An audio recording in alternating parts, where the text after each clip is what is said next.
कल के मैच में जब जीतना था तो टीम इंडिया ने बोल दिया पहले आप मस्त जोक मारा है। इंडिया और साउथ अफ्रीका की वनडे सीरीज को फ्लावर समझ रहे हैं तो रुकिए जरा, सब्र कीजिए, ये सीरीज फायर निकलेगी और कल के पहले मैच में आपको इसकी झलक तो मिल ही गई होगी। एक बेहतरीन मैच जो आखिरी ओवर तक गया। हाँ, इंडिया हार गई, लेकिन सच बताऊं तो इस हारे हुए मैच ने T20 सीरीज में हुई हमारी जीत से ज्यादा फायदा हमें पहुंचाया है। मैं बताता हूँ कैसे। वर्ल्ड कप सुपर लीग में क्वालिफाई होने के लिए साउथ अफ्रीका ने अपनी फुल स्ट्रेंथ टीम खिलाई थी। हमारी फुल स्ट्रेंथ टीम ब्रिस्बेन पहुंच गई है। वनडे का वर्ल्ड कप अभी दूर है और मोस्ट प्रोबेबली उसके भी 8-9 खिलाड़ी फाइनल है। अगले आने वाले साल में जंग 1-2 स्पॉट के लिए होनी है और इन 2 स्पॉट में जिन खिलाड़ियों की दावेदारी सबसे ज्यादा है, कल उन्होंने ही मौज करा दी।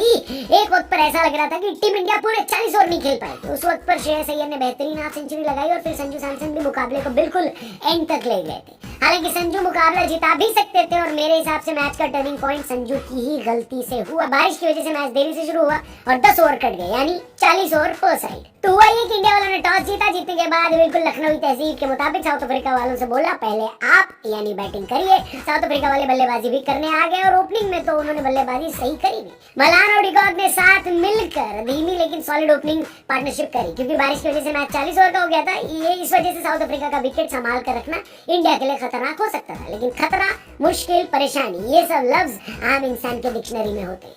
लॉर्ड को इन सब से क्या मतलब? लॉर्ड शार्दुल ठाकुर ने तो पार्टनरशिप ब्रेक करने का कॉन्ट्रैक्ट ले रखा है। उन्होंने कल लखनऊ में भी यही किया। पहले मलान को आउट किया, फिर 12 गेंदों के अंदर कप्तान तेम्बा बवूमा का हॉरर दौरा भी जारी रहा। कहते हैं कैप्टन टीम में 2 खिलाड़ियों के बराबर होता है, लेकिन बवूमा की वजह से साउथ अफ्रीका 10 लोगों से खेल रही होती है, क्योंकि वो तो अभी तक टीम इंडिया के लिए फ्री का विकेट ही साबित हुआ। खैर 2 विकेट जल्दी गिरे तो तीसरा गिरने में भी टाइम नहीं लगा, लेकिन तीसरा विकेट आंखों की ठंडक और दिल का सुकून था। अगर आपने मैच मिस कर दिया तो प्लीज जाकर हाईलाइट देखिए, उसमें सिर्फ कुलदीप यादव ने जो मार्करम को बोल्ड मारा वो देखिए। दिल ना खुश हो जाए तो इस वीडियो को डिसलाइक कर देना। 110 आते आते साउथ अफ्रीका के 4 विकेट चले गए थे। मैच तो 40 ओवर का था।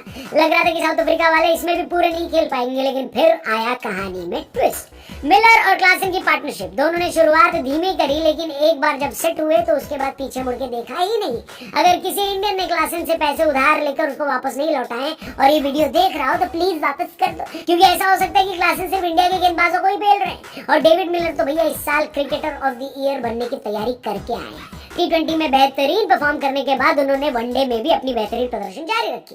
क्लासन ने बनाए नॉट आउट 74, मिलर ने बनाए 75। 40 ओवर के बाद साउथ अफ्रीका ने हमें टारगेट दिया 250 का। टारगेट मुश्किल नहीं था, लेकिन टीम इंडिया कुछ तो रबाड़ा की बेहतरीन गेंदबाजी और कुछ इंडिया की जबरदस्ती दबाव लेने के चक्कर में अचानक से टारगेट। अगले साल वर्ल्ड कप में ओपनिंग की रेस में सबसे आगे, लेकिन कल दोनों ने ऐसा खेल दिखाया कि मन किया तीसरा ऑप्शन भी ढूंढ लो। बेन स्टोक्स डेब्यू कर रहे गायकवाड़ का लिस्ट ए रिकॉर्ड बेहतरीन है, एवरेज 60 से ज्यादा है। कल एवरेज ही खेल जाते तो मैच का नतीजा कुछ और हो सकता था। ईशान किशन भी अपनी गलती से आउट हो गए। 51 पर इंडिया के 4 विकेट चले गए। ओवर लगभग 18 खत्म हो गए थे। ऐसे में तय था कि लखनऊ से अपनी जो टीम है वो कबाब और हार के अलावा कुछ पैक कराकर नहीं निकल पाएगी। लेकिन फिर श्रेयस अय्यर बार-बार ट्रोल होकर बोर हो गए थे, इसलिए उन्होंने अब की बार ट्रोल करने वालों को अपनी बेहतरीन इनिंग से ट्रोल कर दिया। संजू सैमसन ने साथ मिलकर अच्छी रिकवरी करी और लगातार चौथी बार लुंगी गेड़ी से सामना हुआ तो श्रेयस का लुंगी डांस निकल गया। लेकिन संजू सैमसन ने लॉर्ड शार्दुल ठाकुर के साथ मिलकर कमबैक जारी रखा। इन दोनों के बीच 93 की पार्टनरशिप हो गई थी और 15 का रिक्वायर्ड रन रेट होने के बावजूद इंडिया वाले चिल मारकर बैठे थे कि ये दोनों तो जिता ही देंगे। लेकिन फिर एक टर्निंग पॉइंट 38वें ओवर में आया, जब बैक टू बैक गेंदों पर शार्दुल और कुलदीप आउट हो गए। आखिरी 2 ओवर में जीतने के लिए 38 चाहिए थे। क्रीज पर आवेश खान पहली 2 गेंद डॉट खेल गए थे। ऐसे में तीसरी गेंद पर जब रन बनाने का मौका मिला तो सिंगल की जगह संजू ने डबल ले लिया। ये वो वक्त था जब संजू शायद स्ट्राइक रख सकते थे, क्योंकि ओवर में 3 गेंदें बाकी थी।